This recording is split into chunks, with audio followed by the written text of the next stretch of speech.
اس رات کو تلاش کرنے کی کچھ نشانیاں بھی ہیں۔ سب سے پہلی نشانی یہ ہے کہ لیلۃ القدر کی رات میں وہ رات بڑی ہی پرسکون ہوتی ہے، اس میں شور و شغف نہیں ہوتا۔ دوسری نشانی یہ ہے کہ وہ رات عام راتوں کے نسبت ٹھنڈی رات ہوتی ہے، لیکن اس میں کوئی آندھی یا اس طرح کی چیزیں نہیں ہوتی، بڑی پرسکون رات ہوتی ہے۔ تیسری نشانی اس رات میں روشنیاں ہوتی ہیں، لیکن آج کل کے ماحول میں اس کا اندازہ میں اور آپ نہیں کر سکتے۔ جہاں بلب اور اس طرح کی چیزیں ہیں، وہ جگہ جہاں کوئی بھی لائٹ کا بندوبست نہیں، اس کا نظارہ وہاں کیا جا سکتا ہے کہ فرشتوں کے نزول کی وجہ سے اللہ ذوالجلال نے زمین پہ کیسی روشنی کی ہے۔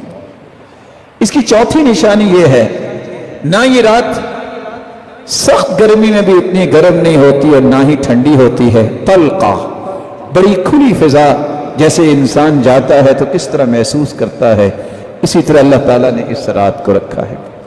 اس کی پانچویں نشانی یہ ہے، جیسا کہ بعض صحابہ کو خواب میں دکھا دیا گیا، کچھ نیک لوگوں کو اللہ خواب میں دکھا بھی سکتے ہیں کہ فلاں رات یہ لیلۃ القدر کی رات ہے، اور اچھے خواب یہ مبشرات میں سے ہے۔ وہی تو ختم ہوگی ہے، اچھے خواب باقی رہ گئے ہیں۔ اور بعض علماء نے لکھا ہے کہ اس رات میں جو قیام کرتا ہے، جو لذت اس رات اسے محسوس ہوتی ہے، وہ دوسری راتوں میں محسوس نہیں ہوتی۔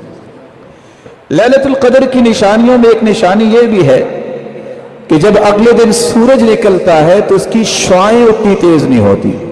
ہاں، سورج کی شعاعیں تو ہوتی ہے، لیکن جو شعاع کے اندر تپش ہوتی ہے، وہ سورج کی شعاعیں اس طرح اس کی نہیں ہوتی، بالکل صافیہ ہوتی ہیں، بالکل صاف ہوتی ہیں۔ لیست کعادتها فی بقیۃ الایام، عام حالت میں اس طرح نہیں ہوتی۔ اس کی نشانیوں میں ایک نشانی یہ بھی ہے کہ سورج جب دوسرے دن نکلتا ہے، حمراء ضعیفہ، جوبن کے ساتھ سورج نہیں نکلتا، اس کی رنگت سرخ ہوتی ہے اور کمزور وہ جوبن ہوتا ہے۔